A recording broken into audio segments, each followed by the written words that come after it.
a shadow beyond Satan. When we think of the Bible's ultimate antagonist, the image of Satan, God's eternal nemesis, inevitably comes to mind. He is the archetypal force of evil, the deceiver, the adversary.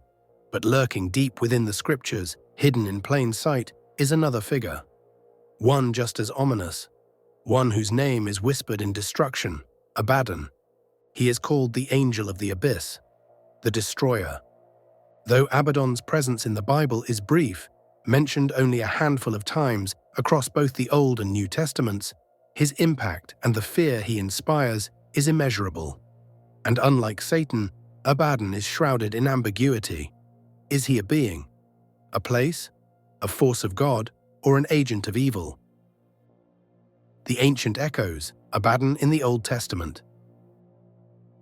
The earliest mention of Abaddon appears in the book of Job.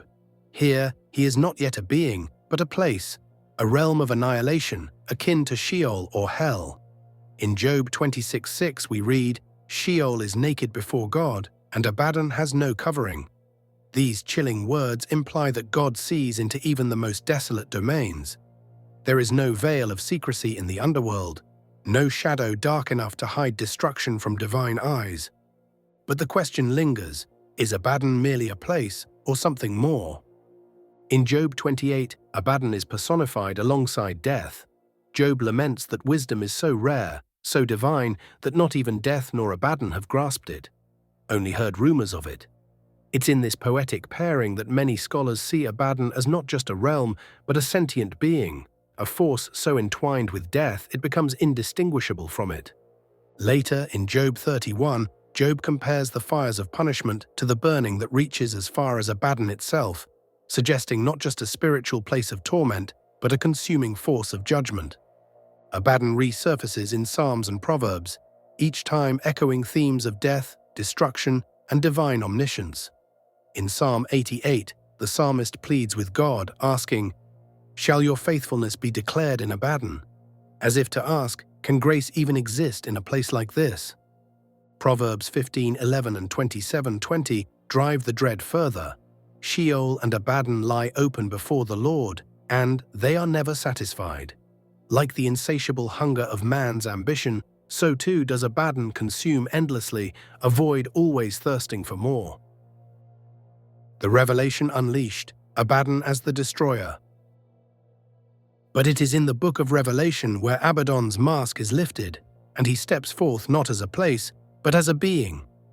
Revelation 9 tells of the end times, a vision where the abyss is opened, and from its smoky depths pour locusts like scorpions, tasked not to kill, but to torment. Their king, Abaddon.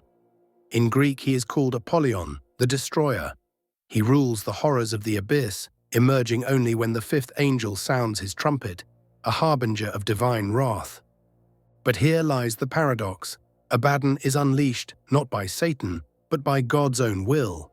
The abyss is opened by an angel holding a divine key. Abaddon, then, is not a rogue force of evil, but a weapon wielded by heaven itself, a dark servant fulfilling holy justice. This leads to one of the most chilling revelations in Scripture. Abaddon is not the enemy of God, he is his executioner. Interpretations divide. Some see Abaddon as synonymous with Satan, others believe he is a separate, obedient entity, a necessary evil forged by the Creator to punish those who stray. And in fringe circles, some even dare to associate Abaddon with Jesus himself, as the divine harbinger of judgment at the world's end. The Gnostic Enigma, guardian, guide, or God's balance. The Gnostic texts, apocryphal writings unearthed in the Egyptian sands, add further layers to this mystery. In these secret teachings, Abaddon appears under another name, Muriel, the guardian of Adam, the one who collected the clay from which mankind was formed. In these forgotten scrolls, Abaddon is not a destroyer alone, but a cosmic balance, feared by angels and demons alike, guiding souls, guarding creation, and standing sentinel in Jesus' tomb. So who or what is Abaddon? Is he the smoke of punishment, the warden of hell, a divine instrument of wrath, or a misunderstood force straddling the boundaries of good and evil? What is certain is this: Abaddon is not simply a villain, he is the embodiment of consequence. He exists because sin exists. And as long as humanity walks the razor's edge between salvation and ruin, Abaddon will always have a place in the story. Let us know in the comments, what do you believe Abaddon truly is?